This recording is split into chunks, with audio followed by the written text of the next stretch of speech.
Yes! What is up, everyone? And I hope that you had a good or bad weekend. And that's for all my old school Kick TV fans out there. What's up, everybody? Long time no see. Also, I'm not going to be recapping today, like talking about Jadon Sancho and how he finally scored his first goal of the season in the Bundesliga. Took him long enough. Or Romelu Lukaku being an absolute stud for Inter Milan this weekend against Crotone. The man set up 3 goals by himself with fantastic hold-up play. I'm really liking Lukaku right now. The guy's been awesome since joining with Inter Milan overall. And Lautaro Martinez had a hat trick, his first ever for the club. And I really feel like if Inter can continue to play this way, with all due respect to AC Milan, who are currently on top, and Juve, who are the reigning 9-time champs, then I feel like Inter can go on to win the Scudetto. Or Luis Suarez scoring a late winner for Atletico Madrid so they remain on top of La Liga. Go on, Luis Suarez. Or Bayern Munich letting their opponents score first so they actually feel like they have a challenge, which is what happened this past weekend against Mainz, when they let Mainz go up 2-0 and then killed their spirits and beat them 5-2 in the second half. Bayern Munich are so good, best club in the world, don't at me. Or Rangers getting by Celtic this weekend in the Old Firm. Yes, they didn't play well, and yes, their goalkeeper, Alan McGregor, was the man of the match, but they did what they had to do, and now I definitely feel like they're gonna win the Scottish Premiership for the first time in 10 years. They have a 19-point lead at the top of the table, and yes, I know Celtic have 3 games in hand, but still, even if they win all 3 of those games, they're still 10 points behind, and I just don't see it happening. Steven Gerrard becomes the first manager since the legendary Walter Smith to beat Celtic 3 times in a row. They barely give up any goals, only 5 against in the league in 22 games. They're definitely gonna win it. So let me be the first to say congratulations to Rangers for winning the league. Or the Boca versus River game. Do you guys see that? Super Classico, 2-2, 2 red cards. Boca went up 1-0, then went down 2-1, then scored late to make it 2-2. The game was nuts. Now instead, I want to discuss something that I saw over the weekend that piqued my interest. And it's about both Manchester clubs, City and United, because when I think about how they performed this weekend and their season overall, I really feel like both clubs could be legitimate contenders to win the league. No, stop laughing. Okay, I know you know that City has a chance, but I really feel like United do as well. And that's why you're laughing, because you're like, no, come on. What? Is this guy drinking? Is he on drugs? No, I just have a haircut and I'm really smart and handsome and I know what I'm talking about. And this is why United have a chance. Listen up. I know the saying goes, defense wins championships. And as a former defender myself, I firmly believe in that statement. But with regard to Manchester United and glory, glory to all you Man United fans out there, I feel like attack is going to win championships because they're not firing on all cylinders right now, and yet they're still the second best attack in the whole Premier League. And I say this because Anthony Martial had 23 goals last season. He's only got 7 so far. Mason Greenwood had 17 goals last season. He's only got 5. And Edinson Cavani, well, he had 7 goals but he had kind of a weird year last year. So let's just take his last full season. He had 23 goals in his last full season. He's only got 4 this year.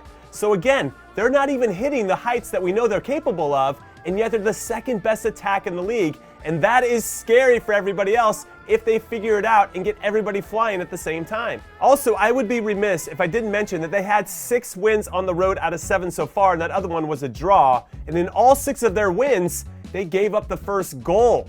So yes, they know how to come back. They have the mentality. They know how to score when they need to. And that's another sign of a champion. And I didn't even mention that Sir Alex Ferguson, their legendary manager, has come out and said that this team is built for the second half of the season. And if they can be even more ruthless, then they have a chance. And who is better to know about the game and this particular team than Sir Alex Ferguson? No one. Okay, so I'm trying to give you 3 points about Manchester United and why I think they're going to win the league. That was point number 1, which I feel like was a mashup of a lot of things I was thinking about. But for point number 2, what I want to say is I feel like we're seeing flashes of the old Manchester United, and I say this with the highest of praise, but they're learning how to win games ugly.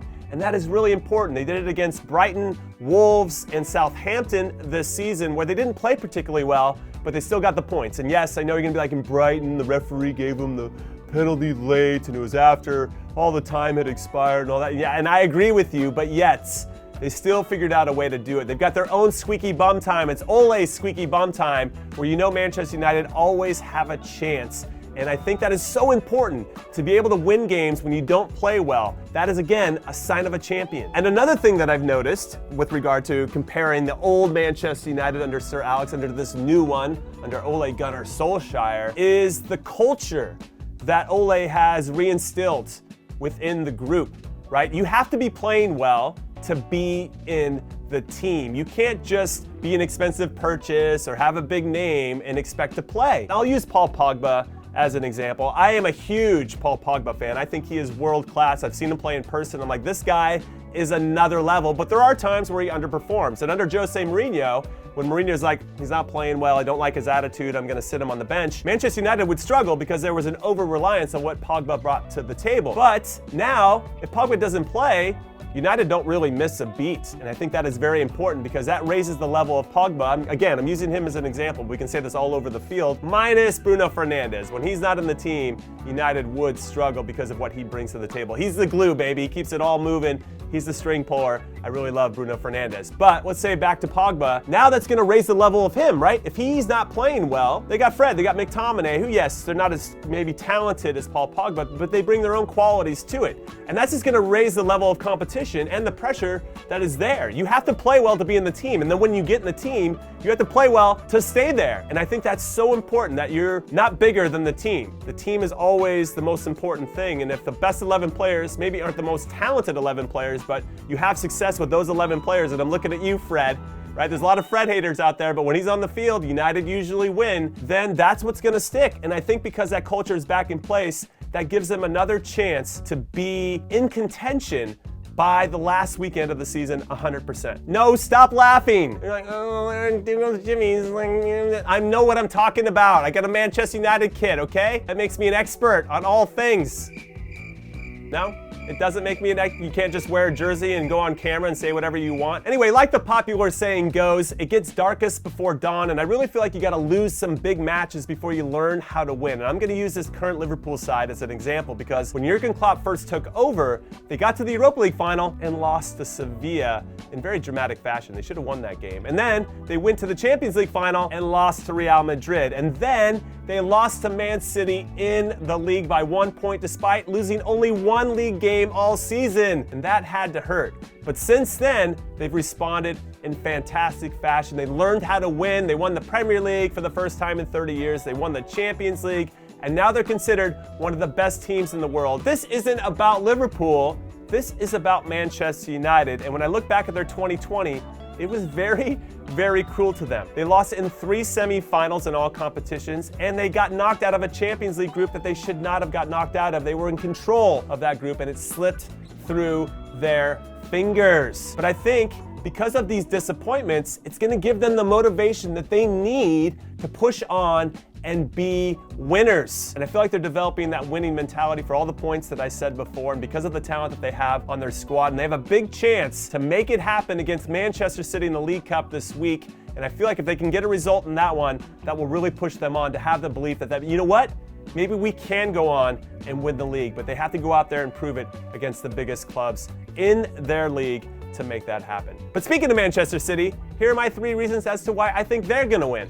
First, and yes, I do own a Manchester City jersey. I'm not a bandwagoner. You guys, just stop. Don't say anything about it in the comments. First, I think that Pep Guardiola has finally adopted my philosophy for life, and that is, and it's a stark contrast to what I said about Manchester United, defense wins championships. Yes, Pep and his men are finally really emphasizing locking it down in the back, and it's showing. They have the best defense in the league so far in the Premier League this season, only giving up 13 goals in 15 games. And if you look at the Champions League group stages, they were the best in that competition as well, only giving up 1 goal in 6 games, and that is very impressive. However, the sacrifice they have to make to be that good defensively is that they're not scoring as much going forward, only scoring 24 goals in those 15 games in the Premier League, which is 10th best in the league, and that's very un-Pep-like in a lot of different ways, especially given how much talent they have at their disposal. However, Kevin De Bruyne finally scored his first non-penalty goal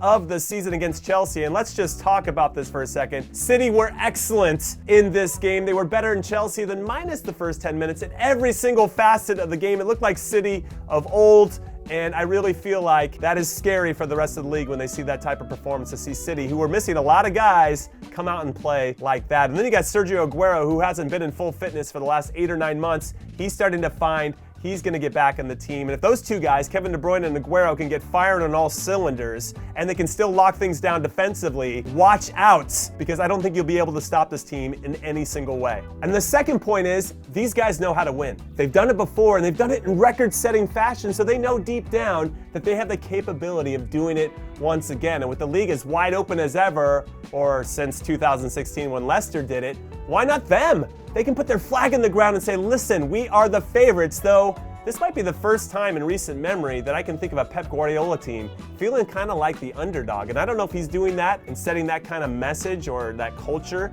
behind the scenes, but that could be a good mentality for them to have, because usually Pep Guardiola teams are the heavy favorites. Anyway, when you look at their next 6 fixtures, it's very manageable. I was gonna say easy, but I'll stay with manageable. They have Brighton, should take care of them. Crystal Palace will be tough, but they should take care of them. Aston Villa, all right, maybe there's some points dropped there, maybe. And then they have West Brom, that's 3 points. Sheffield United, 3 points. Burnley, 3 points. And then on February 6th, they get their first real test, I think, since the holiday break, when they go to Anfield to take on Liverpool. At that point, they have the Champions League knockout rounds. And I feel like that's a nice run up these games until they play these big, meaningful games that start in February. And they should get everybody healthy, so I just feel like they could be firing on all cylinders at a very important time of the season. And finally, the last reason as to why I believe Manchester City will win the Premier League this season is because they're going to get shocked in the Champions League once again and lose to an opponent that they probably shouldn't lose to. But don't worry, all you City fans out there. And I don't know if you know any City fans. I don't, but I'm sure they exist. You're going to win it next season. Leo Messi is going to come, and then Sergio Ramos apparently is going to come for free in the summer as well. And once you have those two guys, you're definitely going to win it, so don't worry.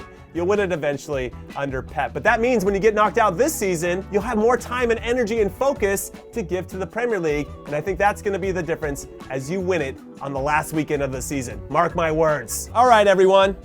Those are my thoughts on both Manchester clubs. What are your thoughts? Do you agree with me, or do you think I'm on drugs? I've actually never taken drugs before because I thought it would derail my professional athlete career.